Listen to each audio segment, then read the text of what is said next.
go. It's beautiful purple just for Papa Smithy's favorite color. And Aurelia going to be the first ban here on the side of SKT. She has been pretty ridiculous. Been seeing Teddy playing her as well, actually. On the bottom side of the map, Cassiopeia a no-brainer. Loving the red side. Polite round of applause from the fans. They're hyped to be here. SKT versus Jin Air, game number 1 on patch 9.1, as you can see in the top of your screen. So we are on the live patch. As far as I know, nothing is disabled. So Nico and the rest have had all their bugs cleaned up and should be re-enabled. SKT for now, not happy to deal with any of these flex assassins. We're back at Worlds, it seems, and Aurelia Akali, the first 2 bans. And the Cassiopeia, we know that can be a bot lane superstar. We saw Viper play it in 2 wins against Gen.G in the Kesper Cup final. The Lucian banned as well. So far Teddy is going to be shouldering some of the attention from his old squad. Yeah, so Lucian taken off the board. The Akali was aimed at Linderung. He had a great performance, actually, on that champion. It was against Reverse Gaming, so not necessarily a team that you should be too worried about. However, did look good. And Aatrox going to be the final ban as well. Most likely up against Linderung. And are we just going to see Sejuani first pick in this game? Because Sejuani seems very, very powerful based on both competitive agreement, talking to pro players, seeing in solo queue. I think for sure we will see a pick to ban in this first game, but let's see if it is going to be as high as first pick status. Always trying to understand what's left open as Jin Air looking for their final ban on red side. It's going to be the Jace, interestingly. A big favorite of Khan, and we saw it in the bot lane from Viper in the Kesper Cup final. Yeah, exactly right. And people have been playing it a lot in solo queue as well. The Urgot does still stand tall, was definitely high priority in the LPL as we saw on this patch, but extraordinarily high priority for Khan and for SKT in the Kesper Cup. And maybe SKT will go with what worked in the Kesper Cup and say, well, guess what? Both of the Aftershock abusing mid laners are available. Lissandra and Galio can get one of them. You can't necessarily get both. But with the Urgot already locked in, they can guarantee an Aftershock mid laner if they want to play that similar style. On the side of Jin Air here, Zyra Khan. Now, Khan is actually the most banned champion by Griffin in the Kesper Cup. A lot of respect shown to potential engage available there. Saw some slight nerfs being considered around the PBE and around the recent patches, but Rakan will be the first pick here from Jin Air and their new duo lane. Remember, guys, it is not Nova, it is not going to be Grace in the starting lineup here. It is Root and Kellen as this very young duo who are being allowed to debut together and preferred over Stitch and Nova. And Jin Air have decided to go with the Ultra Engage combo of the Rakan Galio. The Gargoyle delivery system is certainly set up here for Jin Air, and I'm actually surprised that Kellen didn't go for his Thresh. His Thresh was fantastic, roamed very, very early when we first saw him make his debut. He did partake in what was the worst dive of all time on that champion. However, still was able to do some pretty fantastic things to get them through the later stages of that game. The Ezreal to be locked in here for Teddy, and they're going to pair it up with the Tahm Kench. Pretty standard, what was a Gen.G combo, now turned into what feels like an SKT combo. It's definitely the safety-first duo on the blue side here for SKT.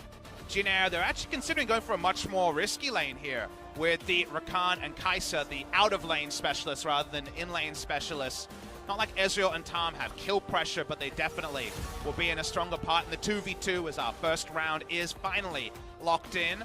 Camille could be considered as a jungle here for Malrung just to have the Camille Galio engage, and could definitely be a low threat comp with just as much CC as possible for Kai'Sa to pop off. Well, so he's going to be banned away from Faker. It's been a long time since we've seen him play that champion. I think Lissandra probably would have been a bit of a no-brainer there, but they might be wanting to first round it and potentially give it over to Linderung, just add to more AoE in these team fights. Faker's usual fallback into something like Galio in the past has been something like the Azir that he played in the Kesper Cup. Can get away with a lot of farming lanes against Galio, in spite of the fact that on 9.1, his numbers haven't been changed. He's very, very strong on the burst. They listen to you, Papa Smithy, so they are going to ban it away. They don't want them to farm out, so the Azir will be banned, like we mentioned. Might just default to Lissandra for a bit of a farm lane.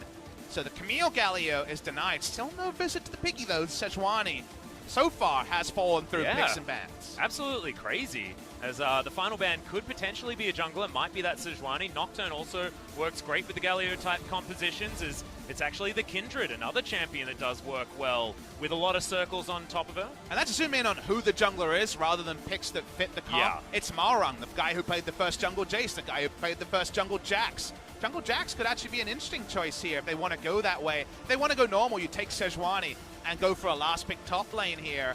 But if you want to go Malrung, you last pick your jungle, and you know this guy plays just like Spirit, 130-odd champions in the jungle. So they're going to lock in the Scion, Iceborne Gauntlet Scion is what we saw from the Shy. It can beat Urgot in lane, but we saw more often than not, Khan was having his way with Urgot's, with the Urgot versus Scion matchup back at Kesper Cup. Yeah, we'll see whether Linderung can just pilot his way out of that lane and possibly affect the rest of the map, as now Victor is being considered. Most likely for Faker, but of course remember that the Urgot can head towards the mid lane if we want to.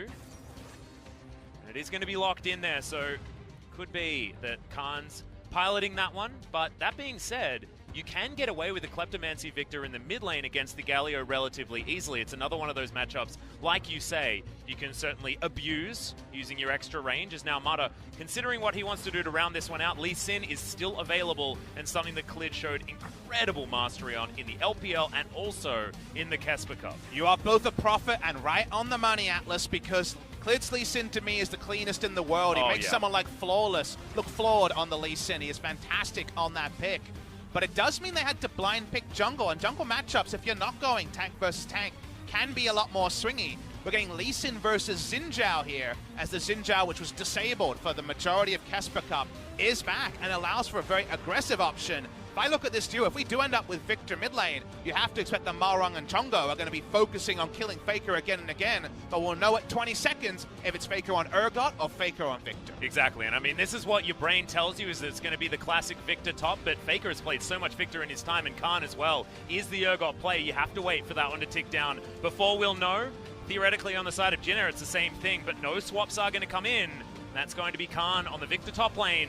The Urgot in the mid lane for Faker there as well. And I want to go over to the other side. You talk about the cleanest Lee Sin. Well, as far as Xin Zhao players are concerned, you may think of the Jace for Malrung because he was the one that debuted it. However, this guy on an aggressive go-in jungler, that is the essence of how Malrung managed to get such an MVP status when he did first promote into the LCK with ever 8 winners. Excited to see what they're going to be able to do, because I feel like both teams got exactly the flavor that they wanted for both of these comps. But what I like is we have very different identities, because if you look at SKT's draft, you think, wow, this is really safe. It's a really safe draft. Urgot first pick can deal with most lanes. The Victor's a strong laner. Ezreal, Tahm Kench is safe. Lee Sin's going to be farming till 6. It's kind of a safety first. We're in this big lull park. We're the dream team. We need to win. Let's just not mess up draft and go safe. Meanwhile, the Xin Zhao Galio is much more on the playmaking side. The bot lane is a lot more risky in the 2v2. So Jinner, the team that's definitely got a lot less expectation, is kind of thrusting themselves into the aggressor role. Meanwhile, SKT is kind of saying, stay away from me, I'll get to where I need to be, and wants to be a bit more non-interactive. So how that all comes together in this low park debut is going to be so fun to watch. Yeah, we are going to find out right now. Here we are, onto the Rift for game number 1. 미니언 생성까지 30초 남았습니다. Still trying to get our heads around exactly when all of the fan chants are going to come in, and okay, Root's going to make at least first volley against Teddy. It's the first day, Atlas, and you know, everyone's had a first day at school, a first day at work. Yep. There's a lot of kinks to work out on the first day, and there's also a lot to remember. There's some Hail of Blades Xin Zhao. Okay, we'll talk about Hail of Blades first before I go into my diatribe, but Hail of Blades got a big buff on patch 9.1, 110% attack speed for your first 3 autos. There's a great video of Faker solo killing Khan many times on the Jax versus Ryze matchup top lane, because Hail of Blades is so insane on any champion with anything like an auto attack reset, because you don't consume it when you Q. So you get basically like 4 or 5 autos in a second, it feels like. So basically it's about very early power. Your first gank, getting those 3 autos in when no one has armor or MR or really significant stats early, means you do huge burst damage. So Hail of Blades, Jax top, Hail of Blades, Xin Zhao. You'll see Hail of Blades on a lot of people who dive into, say, Electrocute or Dark Harvest, into that particular domination tree, because Hail of Blades right now on those sort of champions is really high power.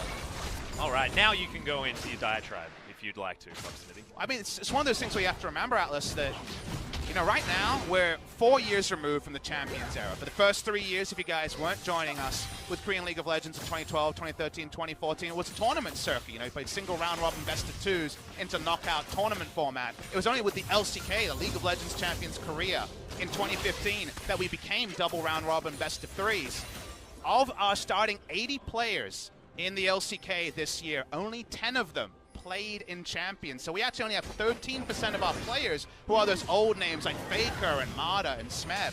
The new generation is what Korea's about, because Korea are not world champions. Korea is trying to redefine themselves after being the 4th most successful region at Worlds. I'm sure we have fans who won't be tuning in at 4 a.m. in America anymore to join us because there are LCS, LEC, LPL games that grab their attention. And to those people I say, absolutely, you've made the right choice for you. But this is the start of a rebirth. This is the start of a re-debut for Korea. There is an ascent Korea has reached before that they can reach again in the future. And thank you to everyone who has joined us here today, because this is the first step. Yeah, this is also going to be very exciting because we haven't seen Korea in this position ever. And what does it mean, Atlas? We can't know today. And I love stories. I love mysteries. I love finding things out about new builds, about Halo Blades, but also about what history will say about this day. Because this could be the restart of Korea's ascent, or just kind of putting it all together that Korea has a lot of work to do to match the other regions. We'll see how much we're actually going to find out now as we put our attention back to the game. At the moment, SKT does have a slight lead when it comes to farming out these lanes, which you'd expect from the Dream Team. You'd imagine some prowess in the killing front as Malrung just pokes his head out just to give his position away. Faker knows exactly what's going on. He's just going to play safe back underneath that turret. And safety first is what we kind of talked about with the draft here from SKT. A lot of safe lanes, and Klid is on a level 6 jungler. We're not going to observe probably too much interaction in the early game. That suits the most, I would say, Jinez bot lane is a bit of a mishmash here. We see Kai'Sa Rakan pretty frequently because, man, the best of Kai'Sa Rakan, the YouTube highlight of what they're doing at a level 16 team fight, like Bellissimo, the best plays I've seen. The laning phase, though, you can definitely be exposed. You don't have the extra range on the battle dance, so Rakan can't really go in for W and Kai'Sa Q trades and just not take a huge amount of damage. He obviously has pretty low base stats. You have to take Guardian, just try to get over that struggle. And Teddy against his old squad should basically have his run of the lane, and Klepto procs and early tier into Sheen are almost guaranteed when you're against a Kai'Sa Rakan. And it is double Klepto versus no Klepto, which is probably why we're experiencing a 500 gold lead as Malrung once again going to stand out of the brush, but slightly out of vision Halo range. Blades, Malrung. Yeah, Khan is going to get slowed down. The flash over the gravity field. Can he actually escape this? The Halo Blades does a lot of damage, but not quite enough. Red Ball burns down, and he picks it up. Already had the Skirmisher's Saber, so the Smite was enough to help out. Hail of Blades gets Khan again. It was Faker and solo queue, and now it's just all the extra autos. Remember, the base AD is relevant this early. You might not have 80 items, but it adds up when you're getting 3 extra autos in. A miscalculation and first blood, Jinner. Yep, big teleport coming in here towards the bottom side, theoretically, but no, it's just Teddy coming back to lane. Grabs himself some gold as well as he gets back in, as he goes for the domination decision with the Sheen first. Not going to have the tier back or anything like that, wanting to continue to put the pressure on. Only good news story is that Khan does get his first Hex Core upgrade, had 1150 gold. Let's watch the replay and just watch the attack speed on the Xin Zhao. He goes in here, Khan is so high in health, but Malrung knows he gets those extra autos in and the Q. So the first 4 autos are in less than 2 seconds. The burn, it was 15 health, then it was 0. It wasn't much of an overkill. When it comes to that quiz question of who got the first ever kill in the LCK in Lowell Park, you can never take it away from Malrung. Yeah, Malrung is certainly the man that did it. Not necessarily going to win the game, as that gold lead has basically not changed since that time. However, if this snowball continues, this Xin Zhao could do some ridiculous things. And I like it as well, Papa, because we haven't been able to talk about Xin Zhao in Korea since he was disabled in the Casper Cup. You'd think he probably would have had a whole lot more play had he been enabled, but we weren't able to see him in the last patch. If you guys did not tune into Casper Cup, that was a BBQ Oliver situation where BBQ was playing at the time through some LS genius, we'll say. The top lane Xin Zhao, on a turret dive, the Xin Zhao ult in an AoE did 70% of both an AD carry, I think a tank's health, at level 1. So that's not supposed to happen. It was approximately 700 or 800 damage. It was an insane amount of damage for a level 1 ability that doesn't scale with anything. So because of that, the champion was disabled. There is in the patch notes that Xin Zhao's ult doesn't do insane damage anymore. And we get Xin Zhao back, which Malrung seems very happy about. Yes, you can understand that as well. Malrung, of course, really enjoying the early aggression.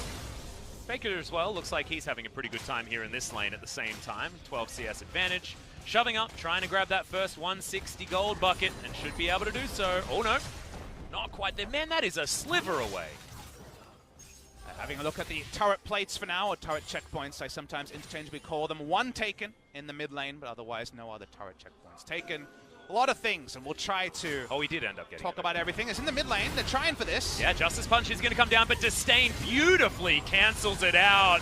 Winds of War is down there from Chongno, but Faker not worried about that one at all, able to offer so much damage back, and got standing the test of the Galio pretty well here in the mid lane. And the Faker mid lane global Teemo situation going on there, the global taunt that Faker has always had, was clearly on full display. That was a Scion roam and a 2-man gank in the mid lane, so a 3-man gank.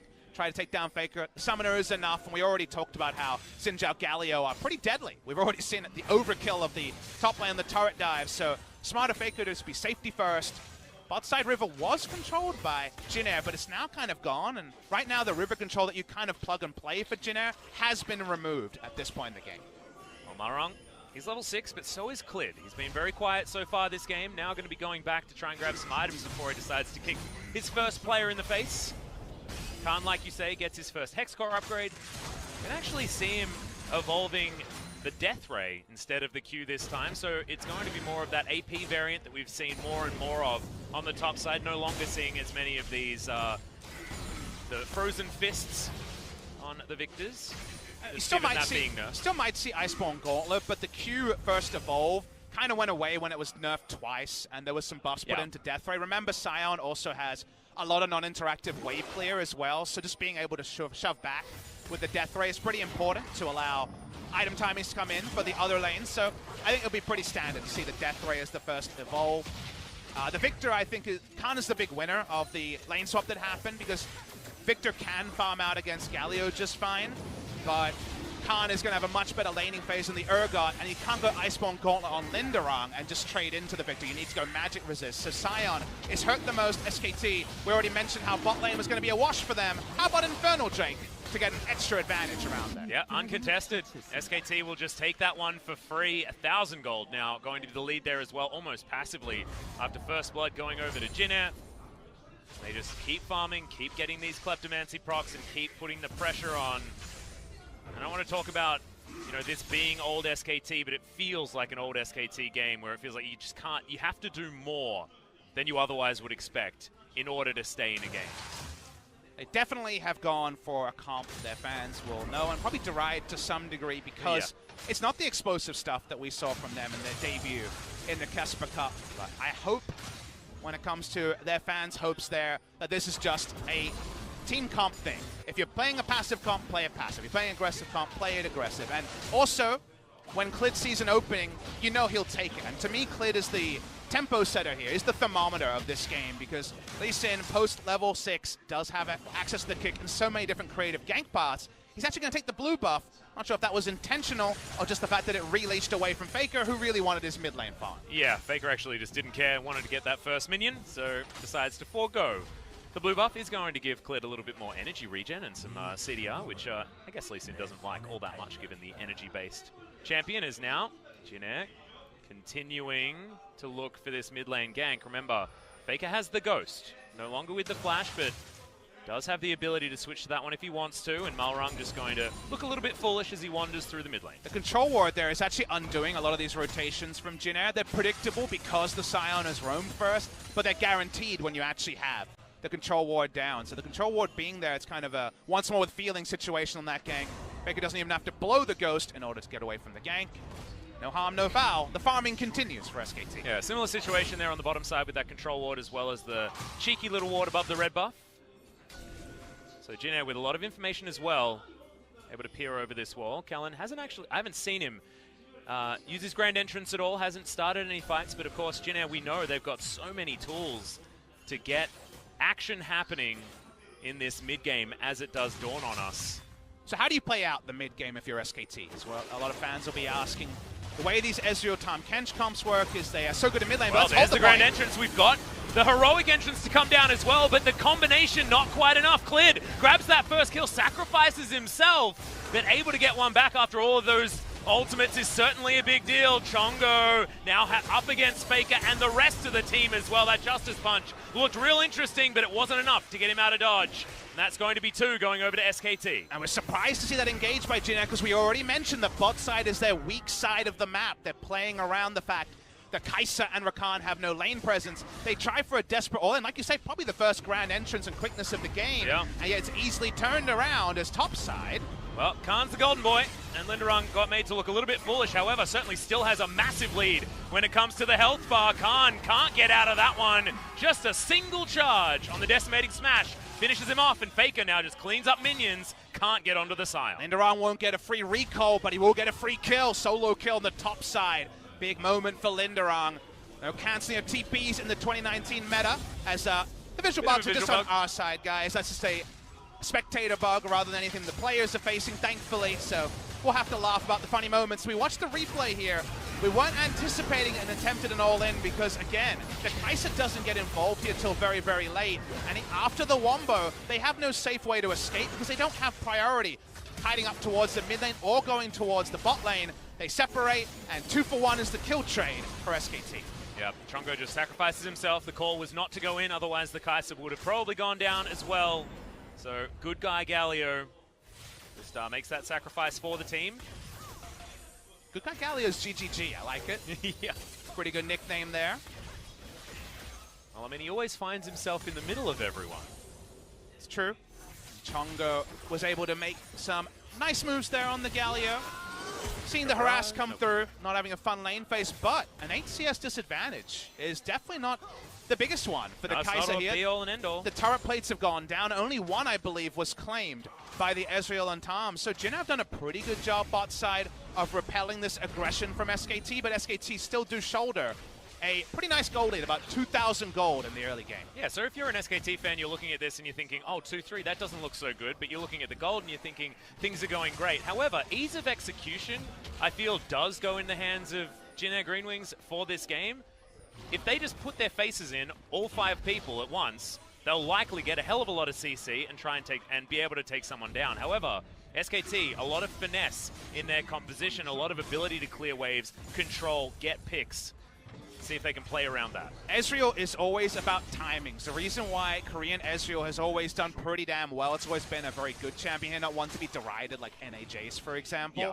One reason why Korean Ezreal has always worked is get your 2 items, go mid with a Tahm Kench, and get the ability to just farm in the mid lane, get a fast mirror mana, and be so powerful. But before then, we're seeing more fighting. Yeah, Mata's in trouble. Eats the grey health, uses the flashes. There's the killer instinct. Mata in trouble. Gets underneath the turret, and he will be okay. True shot barrage.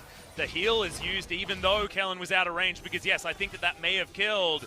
Aron gets slowed down. Audacious charges. Used the E beautifully there from Teddy. Devour right on hand. Now they're able to offer some damage back. However, is it going to be enough to stop this tower from going down? A lot of melee champions are very overextended to get turret damage. Here's Faker. He's just going to try and herd them away. No kill there. Half a Teemo away from that taunt being oh so important and getting them the kill bot side. And meanwhile, Clearly uses his free time to take down the Rift Herald and try to get the first turret on the board for SKT. Yeah. Should be able to at least get some work done here with this Rift Herald on the top side of the map. Shelly, just to get that charge happening. Linderung not going to be able to clear out the wave in time. He'll likely just have to leave and let this tower fall down. So first turret going over to SKT, first dragon going to them as well. Not able to find the gank due to Teddy having some pretty swift movements alongside of Mata. Victor has the priority if you go into the death rate first. We've seen the mid lane Fakers had the priority. This is again the safety first scaling draft we talked about on the side of SKT. Pretty low interaction stuff. So getting the first turret blood wasn't a guarantee. Jinner had made the better map moves, it felt like, even if not all of them had come off. But get punished for not taking the kill on the bot side. SKT now with the Rift Herald just accelerate how fast that top lane turret went down. We were almost at the point where Sion was tanky enough to just tank turret waves and clear in the face of his enemy. The Rift Herald ends that, and now SKT has some more options when it comes to map plays. And this goes back to what you were talking about before as far as this lane swap really working out for SKT, because Khan does force him to build the magic resist, adaptive helm already done here for Linderung, and now as far as in a team fight, he's not going to be that brick wall that's blocking three of the other members from doing damage. Of course, Teddy, a lot of mixed damage, however, mostly physical, alongside the Lee Sin and the Urgot also there. So Doesn't feel as good to be the Scion moving into the mid game as you otherwise would think if you had the opportunity to go to a different item. And Atlas, it doesn't feel as good to take down an early outer turret and push in a wave, because something that's been discussed in the community quite a bit. With the fact that minions move faster, the ability to just push a minion wave in and know it would push back, and inevitably, it's not there anymore, but we'll hold the macro points because we might have a team fight. Yeah, fight coming in here as Malrong does have that ultimate running. The stopwatch is down as Linderong makes its way into this fight as well. This is the Jin Air composition. This is what they want to do, but Linderong is just getting soloed out. No one else making their way in. The Chaos Storm just destroying Jin Air's bottom lane as Kellen existed once, but no longer. The fight continues on the top side. It is straight front to back from SKT, and the Zombie Scion cannot do anything. Jin Air just couldn't pull a trigger. Clear looking for an exit kill on route. Will he hit this one? Can he find it? Yes, he does. Oh, it was almost a bait, but who was baiting? Who was Clid goes golden. Linderong gets hit by the Q. Can he do it? Oh! Follows it through. He even gave Teddy the time to get the kill if he wanted to. Missed it. And then Clid able to follow up with a resonating strike. This is why you don't let him play the Lee Sin. There's no Lee syndrome problems with Clid. It's a Clin syndrome, baby. Every time I see him, I want to see him lock in that Lee Sin. Really nice kick there to finish it all off. And the thing for Jin Air was they were all front row for the initiation you talked about, the initiation that they had set up for themselves. But unfortunately, based on that, the timings were off. They didn't fully commit at the same time. And that means that SKT is there to mop it up. Watch the replay here. So Malrong has to ult very, very early. He's able to ult through and stasis through the kick. But notice that there's no actual commitment from Kellen. He doesn't actually profit off the Scion in the backline. And then it's just meaty champions with low threat for SKT's very maneuverable damage threats. Just pick off one by one and kill. Yep, it felt like SKT just... all the check marks for how to win a team fight against this comp were met. You know, you don't get hit by the Wombo AoE, you make sure that these ultimates are now off time, and then you can clean things up with the fact that your composition does work out a little bit better in that regard. Clid gets that Triumph prop, hits the last Q. Even Teddy tanking that turret at the end, oh, it's just so beautiful to watch. You would have seen very clearly that he would not be in turret aggro range, so no chance of a trade kill. That's Clid Lee Sin. That's why everyone is just as happy to see Clid lock in Lee Sin as people in the past have been about Faker locking in LeBlanc or Khan locking in Jace. These are picks that are synonymous with players, and Clid is definitely the most underexplored of the new additions to the SKT Dream Team. But I have a feeling the SKT fans are going to enjoy their new jungler. Yep, absolutely. If you weren't watching the Casper Cup, yeah, welcome to Clid. This is what you're supposed to expect from this guy, and oftentimes you say, oh, don't jinx it. With Clid, it just doesn't feel like he can. Teddy also feels like he can be the late game insurance that Bang often represented for SKT. It was Faker in the mid game and Bang just being there to have 6 items on an AD carry and do that AD carry thing that was the standby of so many Worlds victories. Teddy himself fast on the way to the standard Ezreal build. Double tier is back in the meta. Will be completed here pretty damn fast from Teddy, I imagine. I see him sometimes in solo queue with a 26-minute Seraphs, which lets you know that he can get that transformation very early. Yeah, exactly. And I like getting the last chapter here first before getting the extra tier, because there's no point until you've stacked your first one. Oh my god! No damage fall off in 2019. Nope. What did I say in Casper Cup again and again? You were at home listening. A lot of you viewers, and also you, Atlas. Yep. Ezreal's pretty bonkers right now in terms of power levels. Feels like a lot of his kit, especially the Q cooldown reduction timings, are based on his old ultimate. Taking away the damage fall off.